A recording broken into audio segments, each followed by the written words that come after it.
Good afternoon. Thank you for being here today. It's a great day in Lubbock, Texas. I was asked the other day why haven't been saying that as much, and I'm not sure why, but I'm glad I'm in Lubbock, Texas, and I can't imagine a better place in the world to be. We're doing this news conference the old-fashioned way, the way that we hope to do the news conferences again in the future. Maybe this is our first step towards a return to normalcy. Today I'm here to announce Steve Massengale and Robert Taylor as the co-chairs of our Lubbock Economic Recovery Task Force. They'll lead a group of 20 community leaders, a broad-based group that represents our entire community. That group will be joined by some subject matter experts, some resources that will be there for their advice. People like public health, people with expertise in public health, economics, economic development, legal, and the like. I've also encouraged them to be the voice of our community and to make sure that to be the voice, you've got to listen to our community. And I think Mr. Massengale will talk a little bit more about how they will do that initially. They also have full charge that if they need to hear from people that they don't feel like are included among the committee itself, the task force itself, or those subject matter experts, they have full charge or full ability to bring those people in to make sure they understand their perspective and potentially their needs. Now, so why Robert and Steve? Well, these guys have been on the front line and are on the front line of what's going on with the coronavirus situation.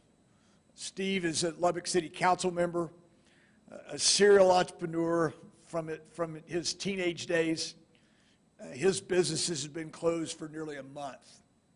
He understands the pain of this.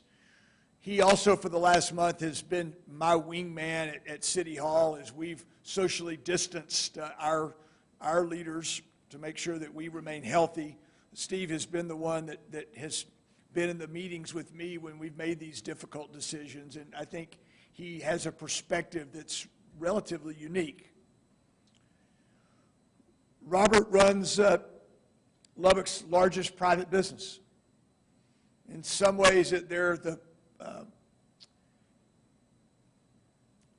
like for some of us, it's when you go to a United store, it's like walking into your own den. It's that comfortable to us, and they,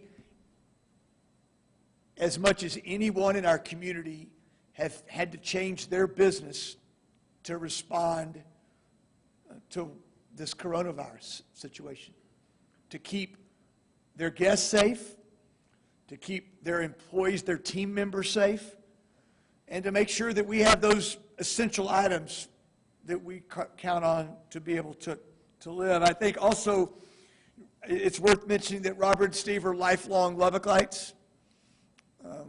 Robert's family business was impacted by the tornado in 1970. He was a Texas Tech student, but he vividly remembers that, and he remembers the recovery that effort that came after that. And I think that's important because 50 years later, I would argue that we are facing a more difficult recovery task. So, just a reminder, their charge as a task force is to advise the City Council specifically with plans for a responsible and reasonable effort to restart our economy. And the City Council wants those recommendations as soon as possible. They don't have to bring those in a 3-ring binder. They may make a set of recommendations. They may have some early recommendations and then some sort of intermediate and then maybe some long-term recommendations. They can figure that out. Their goals are to make sure that our plans save lives and livelihoods, that we chart that path back to normal, and that they explore and advise the council as to what life is post-COVID-19. What does that new normal look like for Lubbock? With that said, I'd like to invite first Steve Massengale and then Mr. Taylor to make some comments. Steve?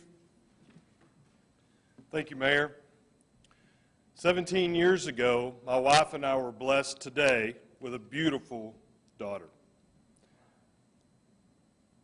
I remember vividly this giddy, nervous excitement I had prior to her birth. And I noticed I have that same feeling today as a small business owner as we talk about the recovery process of our fight against COVID-19. Much like when you have a child, you make plans, but you don't quite know when it's going to happen. And I believe that when we know the time to recover, Lubbock can be prepared and will reopen in a safe and responsible way. I'm really excited to co-chair this with Robert Taylor. He brings a very unique perspective, much different than mine. As the largest private business in town, he leads that business. I believe Robert also comes with the ability to keep me in my lane as I try to veer out. We will lead this group together as they exhaust options and make recommendations to the Lubbock City Council. Our task force will consist of citizens all across our community, including representatives from Texas Tech, our healthcare industry, public ed, and representatives that have been impacted by COVID-19. We will work hard and collaborate to find the best strategy to get Lubbock open for business. Our work will be very fluid and flexible. Our task is clear, but our challenges are not yet. Our group will be very nimble. The mayor has given us full authority to access whatever resources we need to deliver guidance to the City Council on what recovery will look like in our community. We will name the task force members on Monday, but participation will not end there with a list of names. This group will consider input from a variety of affected citizens and groups so that we fully understand their needs as we form a path to recovery. Our important work will begin Monday. Our first meeting will be at 3 p.m. in the afternoon.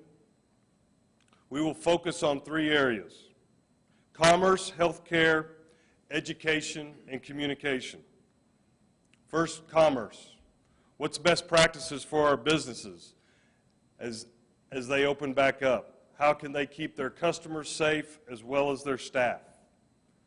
There are still businesses suffering as they decide how to navigate what's happened to them from the virus, and we will provide those resources.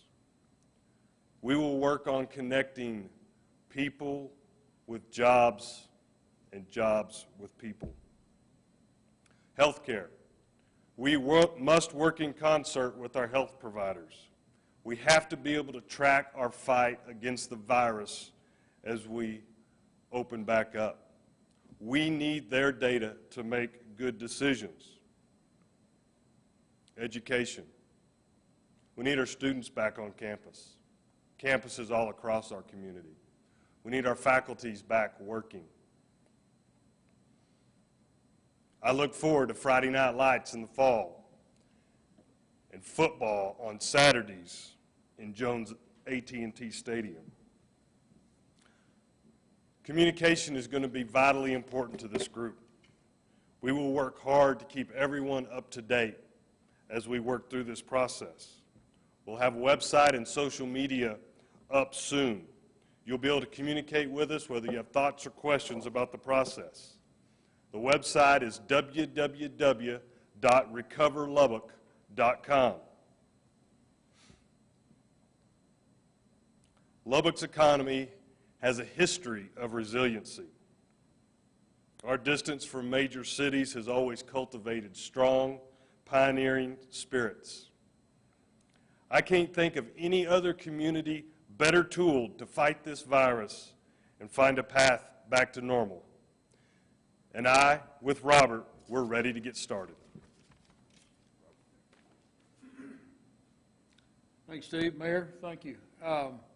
When I was called to ask if I had time to serve on this committee, the answer probably was no, I didn't have time.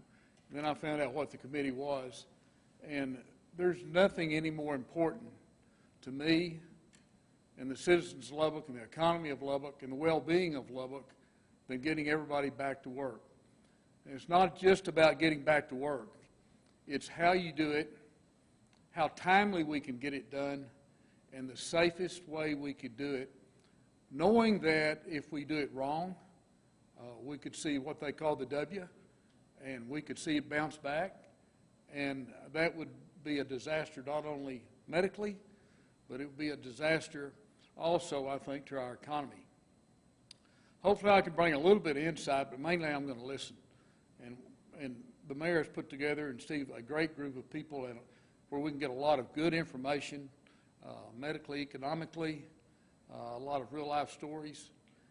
And I feel like hopefully being part of an essential business that day one we had to operate. We operated with a lot of information.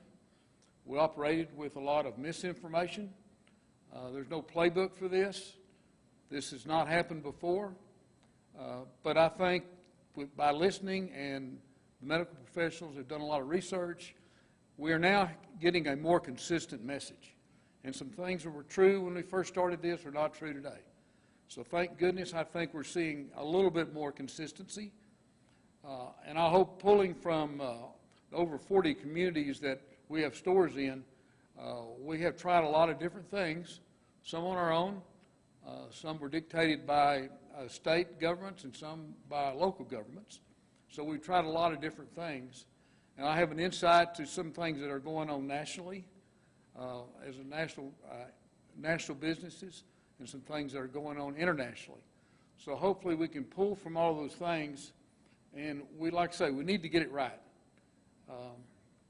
Like I say, that I think the businesses have a responsibility. I think the government has a responsibility. But for this thing to be successful, we kind of lay out the groundwork, we lay out the tools, but the citizenry itself, the citizens of Lubbock and the state of Texas, and for that, the United States, it really lies in their hands that they take all the measures and the things serious and the information we have seriously. And I think we can get this thing right the first time and get people back to work safely, not like we used to do it. We've learned one thing in our business: nothing will be the same. And when we see things reopen, it won't be safe and it won't be open the way it used to be. It's going to have to be different. And I don't know what that's going to be. I have no preconceived ideas. But with the help of the talent that we're going to have in this group, I have a great deal of confidence that Lubbock will rally from this like they did after the tornado and many other times. But Lubbock is also interdependent on the state. We got supply chain issues. We got a lot of things that we're interdependent on. So we got to work with a lot of other people and bring it up together and get us back where we need to be, and then kind of fight this battle on level ground, because it'll be a long fight after that. But we're going to be a lot more successful. We get everybody back at work, everybody gainfully employed, and get some normalcy back. So that's going to be my goal. Thank you.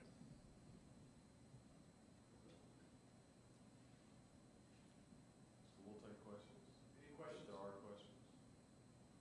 I will just ask, compared to other cities, how does Lubbock compare in terms of economic effect, just viruses, everything has had in the last 2 months? Well, I think it's too early to understand the full economic effect of the virus. You know, Lubbock's economy has been one that it's had a reputation of not ever seeing the highs of the highs and the lows of the lows, and I feel like that'll give us an advantage as we decide on what our path looks like to recovery.